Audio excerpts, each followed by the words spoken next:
Hello दोस्तों, आप सभी का स्वागत है आपके अपने चैनल एक स्टडी पॉइंट में। दोस्तों, अभी तक हमने कंसेप्ट ऑफ राइट्स पर हम बात कर रहे हैं और इसके ऑलरेडी हमने 3 पार्ट में बहुत कुछ इसमें डिस्कस हम ऑलरेडी कर चुके हैं। अभी तक हम यदि थोड़ा सा एक बार समरी के रूप में हम देखें, कंसेप्ट ऑफ राइट्स पर हमने जो फर्स्ट पार्ट में बात की उसमें हमने इंट्रोडक्शन पर भी बात की, व्हाट इज राइट्स क्या होते हैं।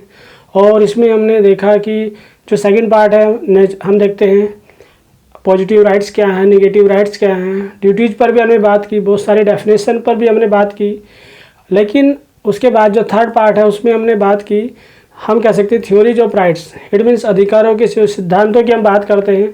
तो उसमें सबसे पहले हमने बात की नेचुरल राइट्स पर, प्राकृतिक अधिकारों के जो सिद्धांत है या हम की थ्योरी ऑफ नेचुरल राइट्स।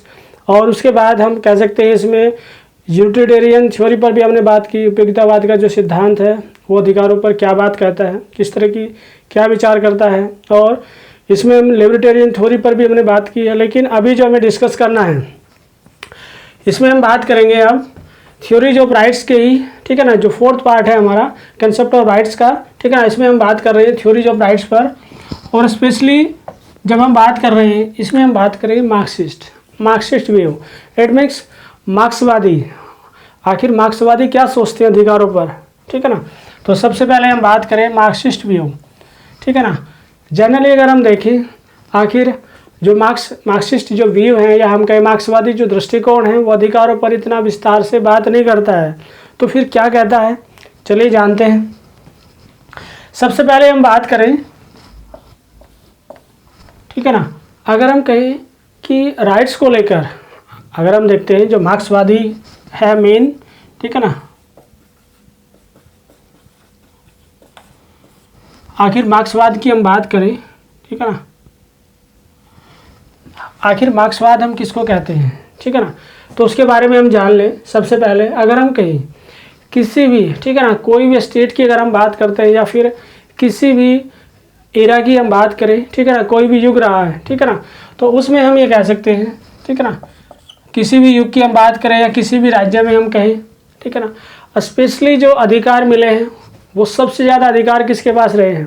एक सिंपल सा कंसेप्ट है जिसकी हम बात कर सकते हैं प्रभुत्वशाली वर्ग। इट मीन्स हम कह सकते हैं अगर हम देखें और आगे भी हम डिस्कस करेंगे, आखिर ये जो आया है प्रभुत्वशाली वर्ग, इट मीन्स इसको हम बोलते हैं डोमिनेंट क्लास।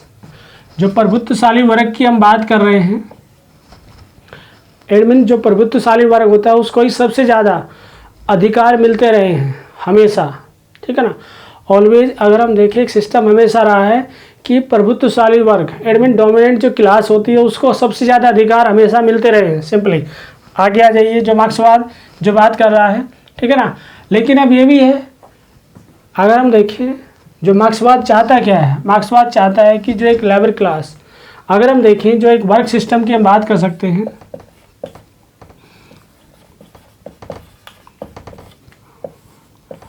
वर्ग व्यवस्था को हम 2 पार्ट में डिवाइड कर सकते हैं। फर्स्ट हम बात करेंगे प्रभुत्वशाली वर्ग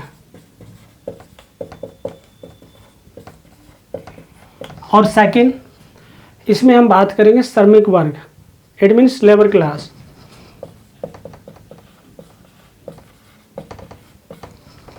जब हम डोमिनेंट क्लास की बात करते हैं इसको हम कैपिटलिस्ट क्लास भी बोलते हैं, पूंजी जिसको हम पूंजीवादी वर्ग भी बोलते हैं। और जब हम लेबर क्लास की बात करते हैं, लेबर क्लास को हम सर्वहारा वर्ग भी बोलते हैं,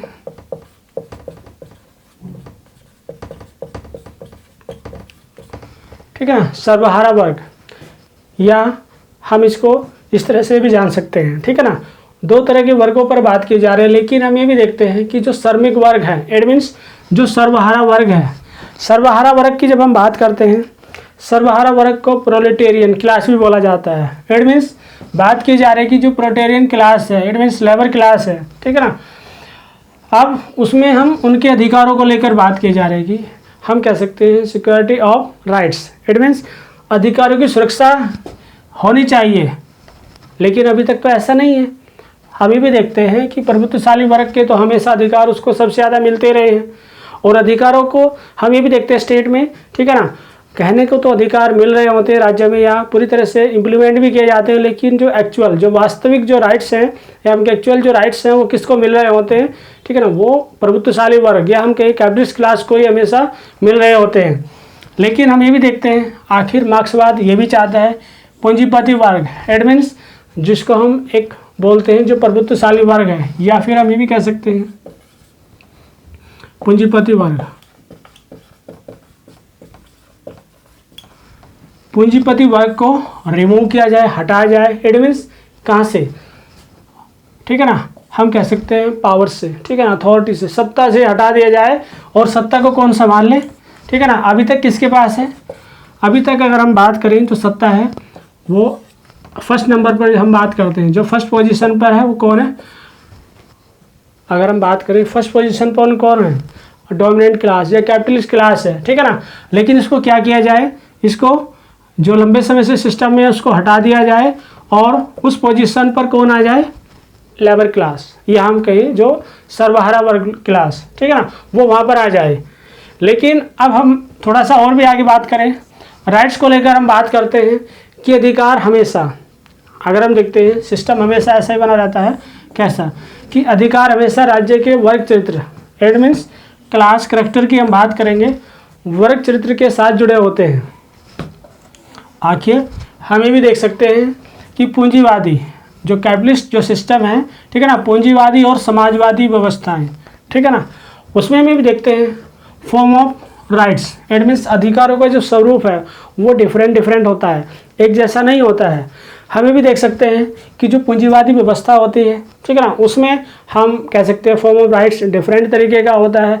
और जो एक सोशलिस्ट जो सिस्टम है जिसको हम समाजवादी व्यवस्था बोलते हैं, उसमें हमें भी देख सकते हैं कि उसमें जो एक सिस्टम होता है, ठीक है ना, हम कह सकते हैं फॉर्म ऑफ राइट्स उसमें डिफरेंट तरीके का होता है। लेकिन अब हम दोनों सिस्टम के बारे में हम बात करेंगे। जो कैपिटलिस्ट सिस्टम है, जो पूंजीवादी व्यवस्था है, उसको क्या कहते हैं, वो क्या होती है, ठीक है ना, और जो एक सोशलिस्ट सिस्टम है, समाजवादी व्यवस्था है, उसको हम क्या कहते हैं, किस तरह से जान सकते हैं, आइए जानें। सबसे पहले हम पूंजीवादी व्यवस्था के बारे में बात करें।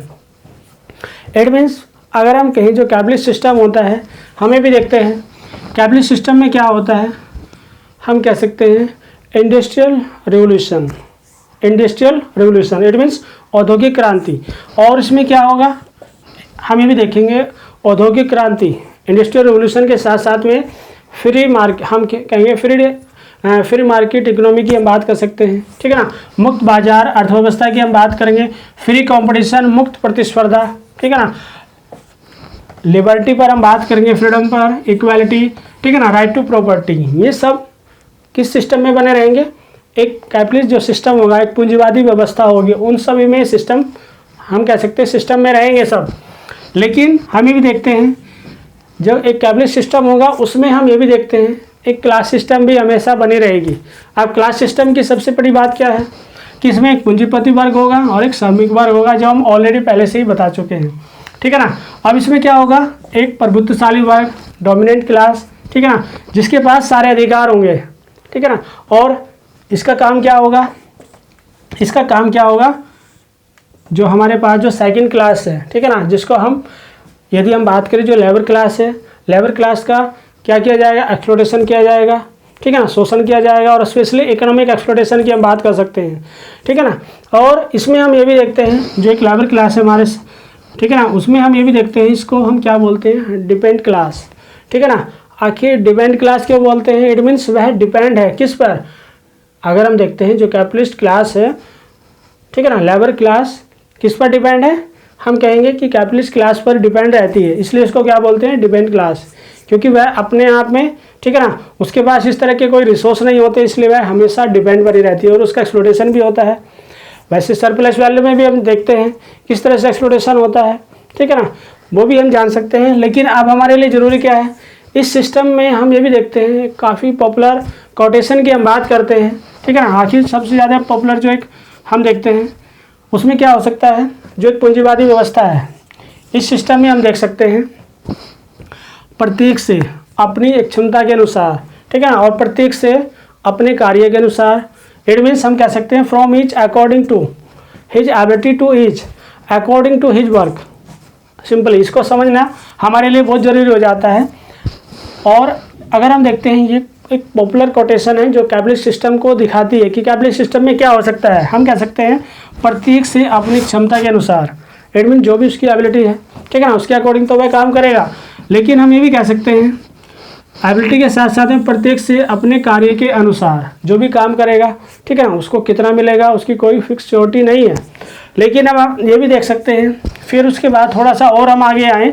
अभी तक तो हमने कैपिटलिस्ट सिस्टम पर बात की, अब हम थोड़ा सा जाने आखिर सोशलिस्ट जो सिस्टम होता है, ठीक है ना, यह हम कहीं समाजवादी व्यवस्था है, उसमें जो राइट्स काम करें, फॉर्म ऑफ राइट्स, ठीक है ना, वो क्या होता है, तो उसके बारे में हम जाने आखिर समाजवादी व्यवस्था हम कहते किसको हैं, ये हम जान ले। सबसे पहले हम कह सकते हैं जब श्रमिक वर्ग, इट मीन जब लेबर क्लास हम कह सकते हैं, ठीक है ना, लेबर क्लास क्या करेगा, कैपिटलिस्ट क्लास को रिमूव करेगा, हटा देगा, ठीक है ना, जिस पोजीशन पर वह लंबे समय से बैठा है या उस पर पोजीशन को एक्सेप्ट किए हुए हैं, स्वीकार किए हुए हैं। लेकिन ये भी होगा उस पद को हटा, यानी कि पूंजीपतियों को हटा देगा, कैपिटलिस्ट क्लास को रिमूव किया करेगा। और फिर क्या होगा, हम कह सकते हैं समाज के प्रमुख साधनों पर सामाजिक समावित्व की हम बात कर सकते हैं, ठीक है ना, हम कह सकते हैं सोशल ऑनरशिप। जब हम बात करते हैं उसका, जब ये भी हम देखते हैं कि जो एक श्रमिक वर्ग है, जो एक लेबर क्लास है, ठीक है ना, लेबर क्लास क्या करेगी, ठीक है ना, अगर हम लेबर क्लास की हम बात करते हैं, ठीक है ना, वो थोड़ा सा क्या होगा उसका, हम कह सकते हैं और भी ज़्यादा प्रोग्रेस करेगी और किस पोजीशन पर पहुंच जाएगी, ठीक है ना। अभी तक क्या है, वो सेकंड पोजीशन पर है। अभी हम देख रहे थे जैसे फर्स्ट और सेकंड, फर्स्ट पोजीशन पर कौन है, ठीक है ना, जैसे हम बात कर रहे हैं प्रभुत्वशाली वर्ग, या हम देखते हैं कैपिटलिस्ट क्लास, कैपिटलिस्ट क्लास की हम बात करते हैं। लेकिन सेकंड पोजीशन पर कौन है, लेबर क्लास। अब लेबर क्लास क्या करेगी, ठीक है ना, इसको हटा देगी। जब इसको हटा देगी तो फिर मेन जो पावर होगी अब किसके पास होगी, लेबर क्लास के पास। लेकिन अभी भी देखते हैं उसका बेनिफिट क्या होगा। अभी तक क्या था, अभी तक तो क्लास सिस्टम बना हुआ है, ठीक है ना, लेकिन धीरे धीरे क्या होगा, धीरे धीरे स्टेट किस में कन्वर्ट हो जाएगा।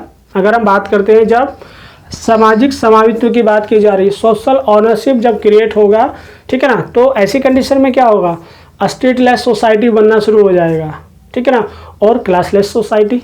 इट मीन्स हम कह सकते हैं फिर इसका बेनिफिट क्या होगा,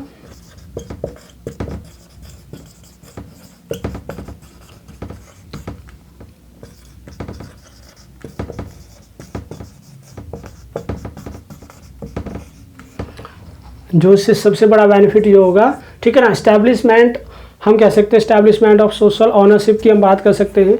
लेकिन इसका सबसे बड़ा बेनिफिट ये होगा, ठीक है ना, क्लासलेस सोसाइटी बनेगी। क्लासलेस सोसाइटी के बाद हम कह सकते हैं स्टेटलेस सोसाइटी बन जाएगी।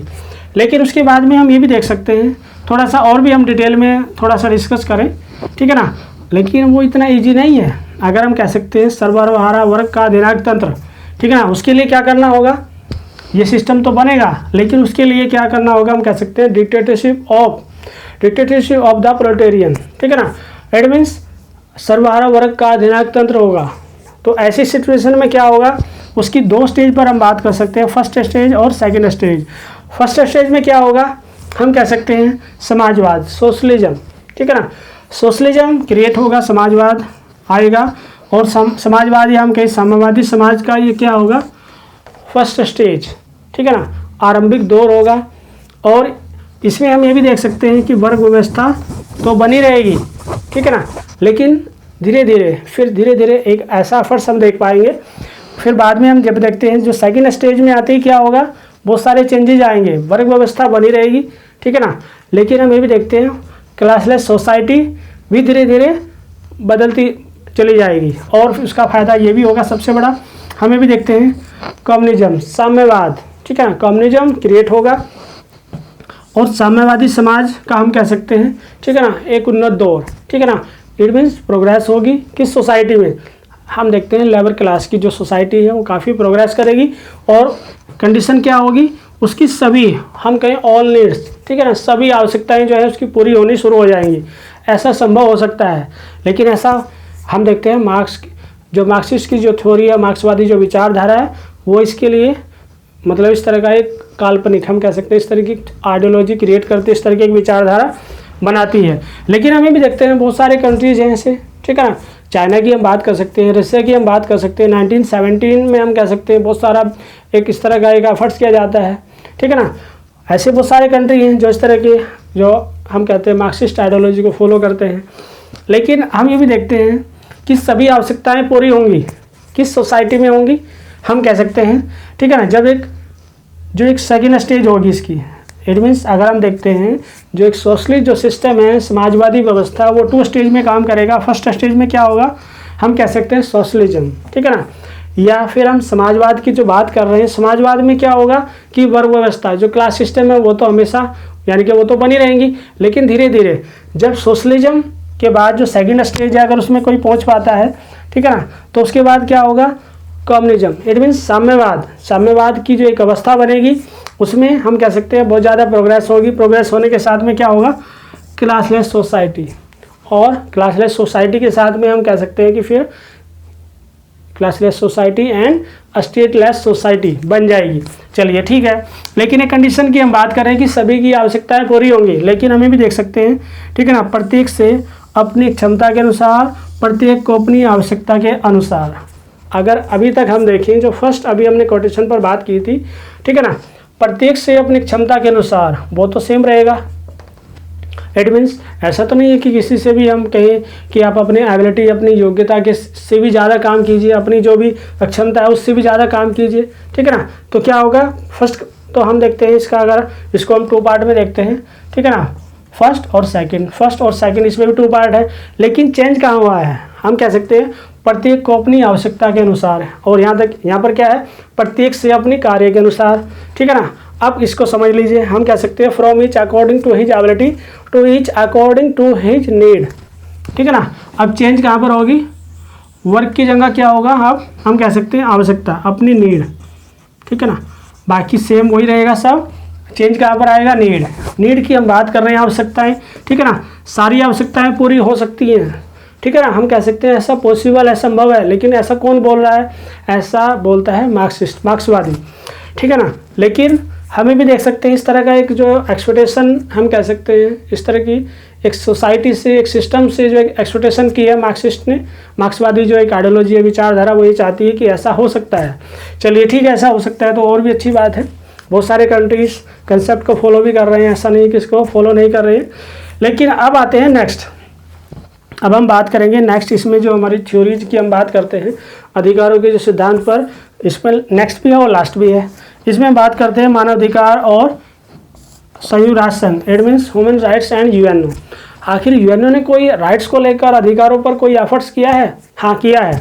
हम बात कर सकते हैं यूएनओ को स्टैब्लिश कब किया जाता है, हम सभी जानते हैं 1945 में यूएनओ को स्टैब्लिश किया जाता है, यूनाइटेड ऑर्गेनाइजेशन की हम बात करते हैं। लेकिन हमें भी बात कर सकते हैं कि यूएनओ तो बना, लेकिन जब हम यूएनओ की बात करते हैं कि यूएनओ ने क्या अधिकारों पर कोई पूरी तरह से हम कह सकते हैं डिटेल में कोई डिस्कस किया है, हाँ किया है। हम कह सकते हैं 1948 में, जिसको हम बोलते हैं, ठीक है ना, डिक्लेरेशन, या हम कहें universal declaration of human rights की हम बात करते हैं। कब किया उसने, 1948 में, 1948 में बात करता है यूएनओ, ठीक है ना। लेकिन उससे पहले उसने इस तरह की कोई भी डिक्लेरेशन नहीं की है। 1945 में हम मानते हैं कि यूएनओ को स्टैब्लिश किया जाता है। आखिर यूएनओ को स्टैब्लिश किया क्यों गया, हम कह सकते हैं उसका मेन मोटिव क्या है, मेन टारगेट क्या है, क्या अचीव करना चाहता है। हमें भी देखते हैं फर्स्ट वर्ल्ड वार होता है, ठीक है ना, फर्स्ट वर्ल्ड वार के हम कहते हैं, फर्स्ट वर्ल्ड वार के बाद, ठीक है ना, 1920 में आकर के हम कहते हैं लीग ऑफ नेशन, राष्ट्र संघ की स्थापना की जाती है। लेकिन उसके बाद हमें भी देखते हैं कि सेकेंड वर्ल्ड वार के बाद, ठीक है ना, 1945 में हम ये भी देखते हैं कि जैसे सेकेंड वर्ल्ड वार, द्वितीय विश्व युद्ध कंप्लीट होता है, तो उसके बाद आगे in future third world war ना हो, 2 वर्ल्ड वार हो चुके हैं, ठीक है ना। अब इन फ्यूचर आगे कोई वर्ल्ड वार ना हो, कोई विश्व युद्ध ना हो, उसको रोकने के लिए, ठीक है ना, हमने क्या किया, फिर यूएनओ बनाया जाता है। और यूएनओ बनाने के साथ साथ में कुछ प्रॉमिस भी किए जाते हैं कि हमें यूनिवर्सल ब्रदरहुड, विश्व बंधुत्व क्रिएट करना है, पीस क्रिएट करना है, ठीक है ना, वो सारे एफर्ट्स किए जाते हैं। लेकिन हम ये भी देखते हैं कि 1948 में आकर के आखिर कुछ राइट्स को लेकर हम बात कर सकते हैं।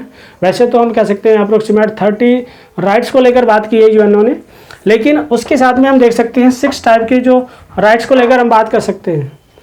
अगर इसमें हम देखें, फर्स्ट हम कैसे राइट टू सिक्योरिटी की हम बात कर सकते हैं, सुरक्षा का अधिकार।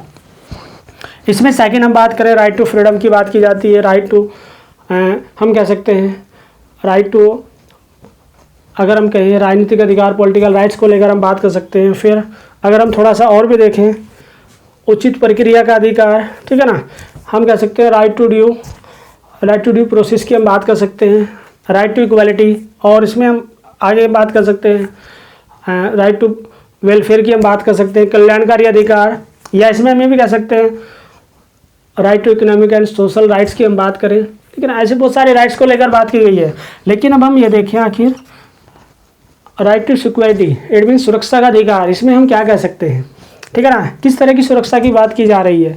हम ये भी कह सकते हैं कि जैसे हम कहें कि किसी भी स्टेट का अगर हम बात करें उसमें हम कह सकते हैं मर्डर नहीं होना चाहिए, या हम कहें, ठीक है ना, सामूहिक हत्या, मास मर्डर की हम बात करें, सामूहिक हत्या नहीं होनी चाहिए, ठीक है ना। हरासमेंट की बात की गई है, हरासमेंट नहीं होना चाहिए, ठीक है ना। और इसमें हम ये भी कहते हैं रेप वगैरह, ठीक है ना, वो नहीं होने चाहिए। चलिए सुरक्षा की हम लेकर बात कर सकते हैं। उसके बाद फ्रीडम की हम बात करें, ठीक है ना, अगर हम कहें राइट टू फ्रीडम की हम बात करते हैं कि स्वतंत्रता का अधिकार होना चाहिए, ठीक है ना। चलिए ठीक है, मानते हैं, लेकिन उसमें किस तरह की स्वतंत्रता, सबसे जो जरूरी हम कह सकते हैं स्वतंत्रता होनी चाहिए, थॉट ऑफ एक्सप्रेशन, विचार अभिव्यक्ति करने की स्वतंत्रता होनी चाहिए।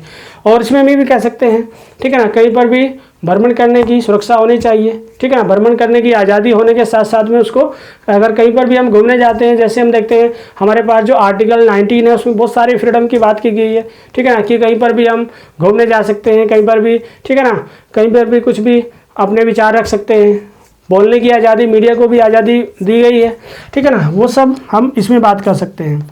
अब पॉलिटिकल राइट्स की हम बात करते हैं कि आखिर राजनीतिक अधिकार किसको कहते हैं, हम सभी जानते हैं, ठीक है ना। पॉलिटिकल राइट्स क्या होते हैं, ठीक है ना। राइट टू वोट की हम बात कर सकते हैं, मतदान का अधिकार, या हम सरकार की आलोचना कर सकते हैं, ठीक है ना। और हम निर्वाचित होने के अधिकार, वो सभी कंट्री में, सभी देशों में अप्लाई किए गए हैं, जहाँ पर भी डेमोक्रेटिक सिस्टम की हम बात कर सकते हैं। लेकिन अब बात करते हैं उचित प्रक्रिया, इट मीन्स हम कह सकते हैं जुडिशरी से इसको हम जोड़ सकते हैं न्यायपालिका से, कि न्यायपालिका की जिम्मेदारी है कि वह एक व्यवस्था को बनाए, ठीक है ना, और सभी को, यानी कि सभी की सुरक्षा के लिए एक व्यवस्था भी बनाए, इट मीन्स न्यायपालिका की व्यवस्था करें। चलिए ठीक है। उसके बाद समानता का अधिकार, इट मीन्स हम कह सकते हैं, ठीक है ना, किसी भी तरह का कोई भेदभाव नहीं होना चाहिए, किसी तरह का कोई भी डिस्क्रिमिनेशन नहीं होना चाहिए, सभी के लिए एक जैसा कानून होना चाहिए, ठीक है ना। ये सारी बातें हम कह सकते हैं। उसके बाद आर्थिक और सामाजिक अधिकार की हम बात कर सकते हैं, ठीक है ना, अपनी प्रॉपर्टी को सुरक्षित रखने के लिए या प्रॉपर्टी को प्रोटेक्शन देने के लिए गवर्नमेंट को, ठीक है ना, इस तरह के सभी को अधिकार देने चाहिए। सरकार की, गवर्नमेंट की भी अपनी रिस्पॉन्सिबिलिटी है, और जितना हो सके कल्याणकारी, ठीक है ना, जितना भी हो सके पब्लिक का कल्याण करना चाहिए, ठीक है ना। और धर्म जाति किसी तरह के भेदभाव नहीं होना चाहिए, सामाजिक अधिकार उसको, या उसके आधार पर, धर्म जाति के आधार पर उसके साथ में कोई भेदभाव ना किया जाए। तो ये सभी जो हम देखते हैं, सभी इस तरह के राइट्स यूएनओ ने भी स्पेशली बात की कि इस तरह के कोई भी, किसी तरह का कोई भी हम कहें कि राइट्स का वायलेशन नहीं होना चाहिए। लेकिन ये सभी जो एफर्ट्स हम देख पाते हैं, बहुत सारी जो थ्योरीज के माध्यम से हमने समझा कि अधिकारों को लेकर कितनी डिफरेंट जो थ्योरी है वो अपने अपने तरीके से, ठीक है ना, राइट्स को एक्सप्लेन करती है, राइट को स्पेशली एक्सपोज करती है। तो ये हमने सब इसमें कंप्लीट किया है। और इसके बाद भी अगर कोई भी आपकी क्वेरी है तो आप कमेंट बॉक्स में मेंशन कीजिए और इन्जॉय कीजिए, और वीडियो को ज़्यादा से ज़्यादा आप देखिए, ठीक है ना। Thanks for watching the video.